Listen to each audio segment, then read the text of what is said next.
video kali ini, kita akan menjelajahi peternakan makhluk yang sangat kuat, yaitu bison, juga peternakan hewan purba yang paling dilindungi di seluruh dunia, yaitu terenggiling, dan kita juga akan melihat megah karya insinyur China, yang membangun lift kapal raksasa, dan tol kapal laut di atas pegunungan, seperti apa. Langsung saja kita simak videonya.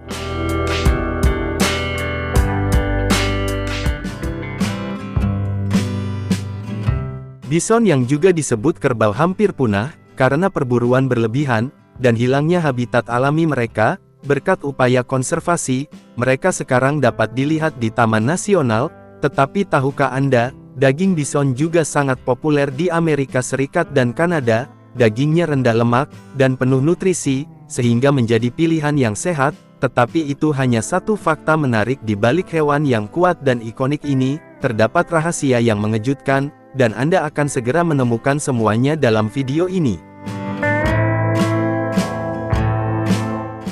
Orang sering menyebut bison buffalo, atau kerbau Amerika, tetapi itu tidak sepenuhnya benar. Bison hanyalah kerabat jauh dari buffalo yang hidup di Afrika dan Asia. Bison jantan disebut bulls, beratnya dapat mencapai 2000 pon, dan tumbuh setinggi 6 kaki, sementara bison betina disebut cows, beratnya dapat mencapai 1000 pon, dan tumbuh sekitar 4 hingga 5 kaki. Meskipun mereka besar, mereka dapat berlari dengan cepat, dan melompati pagar, berputar cepat, dan berenang dengan baik. Serigala, puma, beruang, dan manusia, memburu dan memangsa bison. Bison Amerika juga disebut kerbau, dianggap sebagai simbol kekuatan dan kelangsungan hidup yang kuat. Di Amerika Serikat dahulu kala sekitar 30 hingga 60 juta bison berkeliaran di Amerika Utara, tetapi karena terlalu banyak perburuan, dan kehilangan rumah alami mereka hampir punah. Namun berkat upaya untuk melindungi mereka, bison sekarang hidup bebas di beberapa taman nasional dan kawasan lindung. Bison biasanya hidup dalam kawanan terpisah, betina dalam satu kelompok, dan jantan di kelompok lain. Bison memiliki kuku terbelah dan sangat cepat. Meskipun mereka besar, mereka dapat berlari lebih cepat daripada kebanyakan hewan lain. Selama musim kawin yang terjadi dari bulan Juni hingga September, kawanan jantan dan betina berkumpul. Bison betina melahirkan anak hidup setelah sekitar 9 bulan. Sama seperti manusia, bayi bison sering disebut anjing merah, karena bulunya yang kemerahan. Mereka tinggal bersama ibu mereka selama 2 hingga 3 tahun, sebelum jantan muda bergabung dengan kelompok jantan lain. Bison kadang terlihat tenang, namun mereka juga dapat bertindak agresif tanpa peringatan. Ibu bison khususnya, sangat protektif terhadap bayi mereka. Itulah sebabnya orang disuruh untuk tinggal setidaknya 25 kaki dari mereka. Bison adalah herbivora, yang berarti seluruh makanan mereka berasal dari tumbuhan. Rumput adalah sumber energi dan nutrisi utama mereka. Ketika dibesarkan oleh petani, bison sering dipelihara di padang rumput terbuka, di mana mereka merumput bebas seperti di alam. Bison yang dibebaskan di peternakan ini, biasanya diberi makan rumput, yang berarti makanan mereka sebagian besar terdiri dari rumput alami daripada pakan olahan. Bison dewasa yang sehat perlu makan sekitar 24 pon, 11 kg vegetasi setiap hari, kira-kira berat 2 bola bowling untuk menjaga kekuatan dan berat tubuhnya. Bison mungkin terlihat tangguh dan liar, tetapi ketika mereka dibesarkan di peternakan, mereka benar-benar menerima pemeriksaan kesehatan yang cermat dan teratur. Petani dan dokter hewan bekerja sama untuk menjaga hewan-hewan yang kuat ini tetap sehat. Hewan-hewan tersebut dipandu dengan lembut ke dalam jalur yang aman dan sempit, yang membuat mereka tetap tenang dan diam selama pemeriksaan. Begitu berada di dalam, para dokter hewan memeriksa berat badan mereka, memeriksa mata, telinga, dan mulut mereka, mendengarkan jantung dan paru-paru mereka, dan memeriksa kuku. Vaksinasi juga diberikan jika diperlukan, dan kondisi tubuh mereka dipantau untuk memastikan mereka mendapatkan nutrisi yang cukup. Itu adalah perpaduan yang menarik dari perawatan modern dan menghormati hewan legendaris.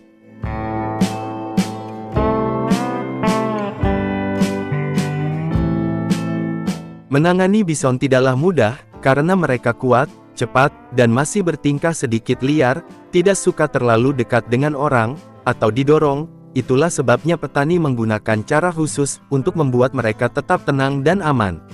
Kebanyakan bison hidup di ladang terbuka yang besar, di mana mereka dapat berjalan-jalan dengan bebas, yang membuat mereka rileks. Saat petani perlu memeriksa kesehatan mereka, menandai, atau memindahkan mereka, petani menggunakan pagar yang kuat, dan jalur melengkung yang memandu dengan lembut. Sistem ini mengikuti bagaimana bison bergerak di alam liar, membantu mereka tetap tenang selama proses. Daging bison yang merah, lebih sehat daripada daging sapi, dan penuh rasa. Daging bison padat, empuk, dan memiliki sedikit rasa manis yang kaya. Banyak yang mengatakan lebih baik daripada daging sapi, karena lebih sedikit lemaknya, cepat matang, dan bagus untuk mereka yang menginginkan makanan rendah lemak, dan protein tinggi. Kebanyakan bison diberi makan rumput membuat dagingnya lebih alami dan sehat.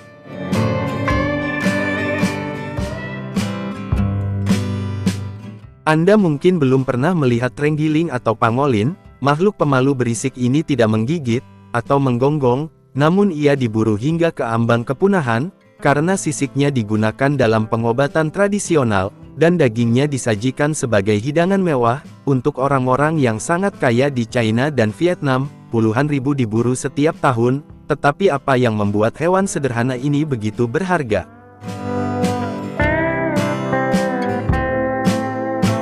Ada 8 spesies pangolin atau terenggiling, 4 spesies terenggiling hidup di Asia, Cina, Sunda, India, dan Filipina, dan semuanya diklasifikasikan sebagai sangat terancam punah. 4 spesies yang tersisa ditemukan di Afrika, pangolin tanah, pangolin besar, pangolin perut putih, dan pangolin perut hitam.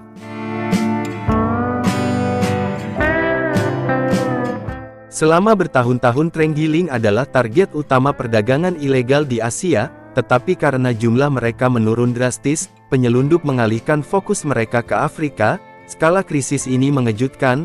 Hanya dalam 1 minggu di bulan April tahun 2019, Singapura menyita 2 pengirim besar dari Nigeria, total 28,2 ton sisik terenggiling. Untuk setiap terenggiling yang diselamatkan banyak lainnya mati. Ketika makhluk lembut ini diselamatkan dari perdagangan satwa liar ilegal, mereka sering berada dalam kondisi yang menyedihkan, dehidrasi, terluka, atau sangat stres karena berhari-hari, atau bahkan berminggu-minggu di penangkaran. Banyak yang ditemukan meringkuk ketakutan, karena dimasukkan ke dalam kandang sempit, atau dikurung. Terenggiling adalah hewan soliter, ukurannya berkisar lebih dari 4 kaki panjangnya, tetapi fitur mereka yang paling ikonik, mereka ditutupi sisik keratin yang kuat protein. Sebenarnya terenggiling adalah satu-satunya mamalia yang memiliki sisik, dan sisik-sisik itu membentuk sekitar 20 hingga 25% dari berat tubuhnya. Hewan ini memakan serangga, dan terutama semut dan rayap. Ketika mereka dalam bahaya, atau ancaman, terenggiling tidak berlari atau melawan, sebaliknya mereka menggulung tubuhnya seperti bola yang rapat, untuk menyembunyikan perut dan wajah mereka yang lembut.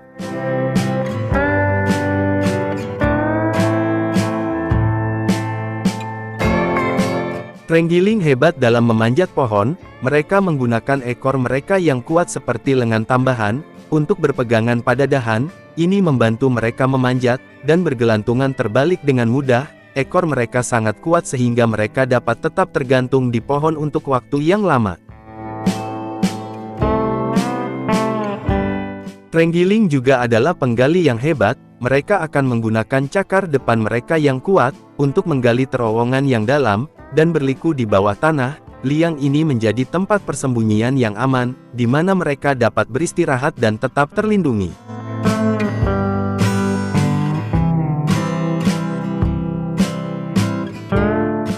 Nah, disinilah hal yang benar-benar aneh. Terenggiling tidak memiliki gigi, tetapi mereka memangsa semut, dan rayap dengan efisiensi yang luar biasa. Bagaimana dengan lidah yang dapat meregang hingga 28 inci atau 70 cm, terkadang lebih panjang dari tubuh mereka sendiri.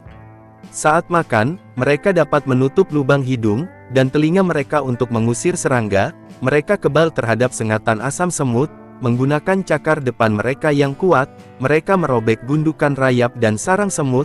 lalu menjentikkan lidah panjang dan lengket itu ke dalam, dan menyeruput ribuan serangga dalam hitungan menit. Seekor terenggiling dapat memakan hingga 70 juta semut dan rayap per tahun. Terenggiling suka memakan semut dan rayap, dan mereka memakannya dalam jumlah banyak. Hal ini membantu mengendalikan jumlah serangga. Tanpa terenggiling terlalu banyak semut dan rayap, dapat merusak tanaman pohon dan bahkan tanaman petani, jadi terenggiling bermain peran penting dalam menjaga keseimbangan alam. Induk terenggiling sangat lembut dan protektif, mereka biasanya melahirkan hanya satu bayi per tahun. Makhluk kecil yang lembut lahir dengan sisik pucat lembut dalam 2 hari pertama kehidupan, tetapi meskipun mereka terlindung oleh sisik, bayi terenggiling masih rapuh, dan sepenuhnya bergantung pada induk mereka. Selama beberapa bulan pertama bayi berpegangan erat pada ekor induknya kemanapun ia pergi, melalui hutan, melewati batang kayu, bahkan ke atas pohon. Ketika ada bahaya, induknya melilitkan tubuhnya di sekitar bayi, untuk melindunginya. Itu adalah tindakan yang manis dan penuh perhatian.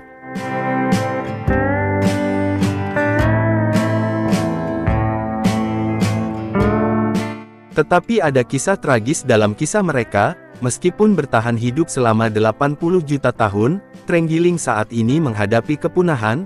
Pada tahun 2019 saja, lebih dari 100.000 terenggiling diburu, menjadikan mereka mamalia yang paling banyak diperdagangkan di dunia, karena daging mereka dianggap sebagai makanan lezat di beberapa daerah, dan sisik mereka secara keliru dipercaya memiliki kekuatan obat, meskipun bukti ilmiah mengatakan sebaliknya. Untungnya organisasi konservasi di seluruh dunia, meningkatkan upaya untuk menyelamatkan terenggiling sebelum terlambat. Ketika terenggiling diselamatkan dari perdagangan ilegal, tidak langsung dilepaskan begitu saja. Hewan-hewan rapuh ini seringkali tiba dalam keadaan lemah, dehidrasi, atau terluka, baik secara fisik maupun emosional. Di pusat-pusat penyelamatan seperti Chef Vietnam Wildlife, Yayasan Tiki Haywood di Zimbabwe, terenggiling menerima perhatian medis dan perawatan khusus yang mendesak.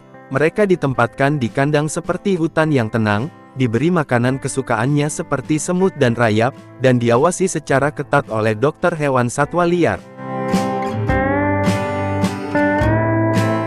Proses pemulihan ini dapat memakan waktu berminggu-minggu, atau bahkan berbulan-bulan, tetapi begitu terenggiling cukup kuat untuk bertahan hidup sendiri, momen yang paling mengharukan datang. Ia dilepaskan kembali ke alam liar, seringkali di lokasi hutan yang dipilih dengan cermat, dengan sumber makanan yang kaya dan gangguan manusia yang minimal. Setiap pelepasan adalah kemenangan kecil, tetapi kuat dalam perjuangan global, untuk melindungi spesies purba yang terancam punah ini.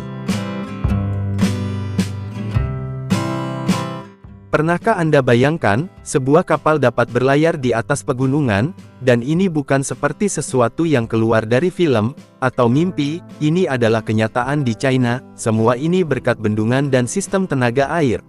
Sekitar sepertiga dari kapasitas tenaga air terpasang dunia, berasal dari China. Ini tidak mengherankan, karena ada banyak stasiun tenaga air di negara ini, beberapa di antaranya bahkan telah mencetak rekor dunia. Misalnya di China ada bendungan bernama Baihetan. Bendungan ini berada di Sungai Jinsha, bagian hulu Sungai Yangtze. Merupakan stasiun tenaga air terbesar di muka bumi, dengan kapasitas terpasang mencapai 1 juta kilowatt, skalanya sangat besar, dan pembangkitan listrik tahunannya benar-benar luar biasa. Meskipun kapasitas terpasangnya lebih rendah dari bendungan Tiga Ngarai, ia masih menempati peringkat sebagai stasiun tenaga air terbesar kedua di dunia. Faktanya, 5 stasiun tenaga air teratas dunia, semuanya adalah proyek China, dan di China orang benar-benar dapat membuat kapal berlayar di atas gunung. Video kali ini kita akan melihat, bagaimana para insinyur China mencapai prestasi ini. Mereka menggunakan lift kapal untuk mengubah fiksi menjadi kenyataan.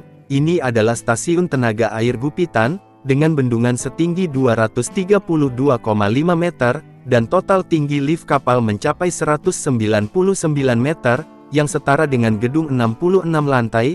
Kapal dinaikkan dalam 3 tahap vertikal untuk melewati bendungan, dan berjalan langsung dari bagian bawah ke bagian atas Sungai Wujiang, menjadikannya salah satu lift kapal terbesar di dunia. Jadi bagaimana cara kerja lift kapal ini? Pertama, kapal seberat 500 ton, memasuki ruang pengangkut. Kapal raksasa berukuran panjang 40 meter, dan lebar 12 meter, ruangan tersebut dibanjiri air. Untuk menciptakan saluran air yang bergerak, lift ini ditarik oleh 256 kabel baja, dan dinaikkan serta diturunkan secara vertikal, melalui sistem pendakian rak roda gigi, dengan setiap tahap memakan waktu sekitar 30 menit.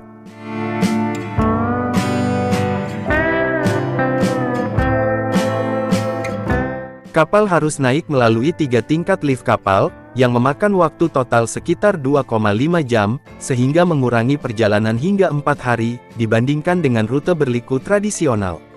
Proyek ini telah memulihkan navigasi penuh di sepanjang Sungai Wujiang, yang membuka jalur yang menghubungkan Guizhou ke Sungai Yangtze, meningkatkan kapasitas angkutan tahunan, menjadi 5 juta ton, dan meningkatkan pengembangan zona ekonomi Guizhou bagian tengah.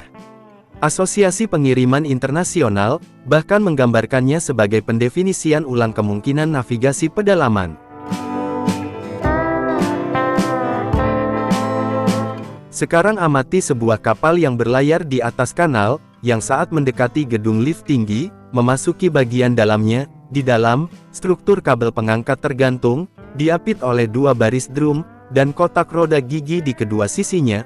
Bagi penghuni gedung bertingkat biasa, lift seperti itu mungkin terlihat mustahil, dan lambat, mengingat ukuran internalnya yang sangat besar. Namun para perancang mengklaim bahwa lift kapal ini dapat menaikkan, dan menurunkan kapal seberat 500 ton, dalam waktu sekitar 10 menit. Dengan kata lain, kapal penumpang standar, dapat dengan mudah berangkat dari posisi semula dalam waktu yang singkat.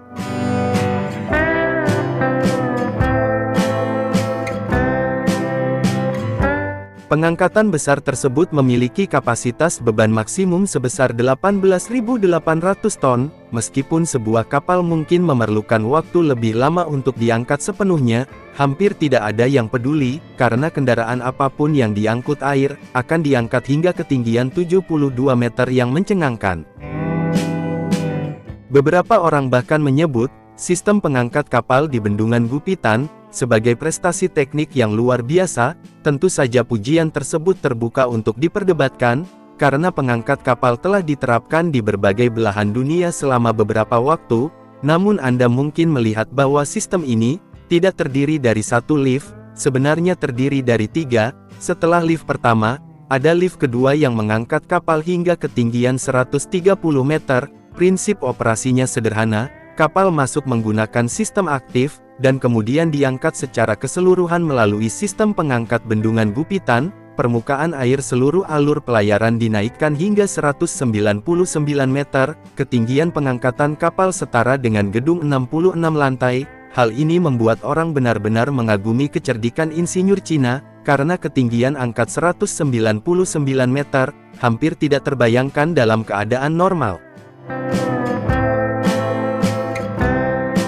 Nah, bagaimana menurut kalian dengan desain insinyur China ini? Apakah mereka benar-benar cerdas, atau biasa saja? Silahkan masukkan pendapat kalian di kolom komentar.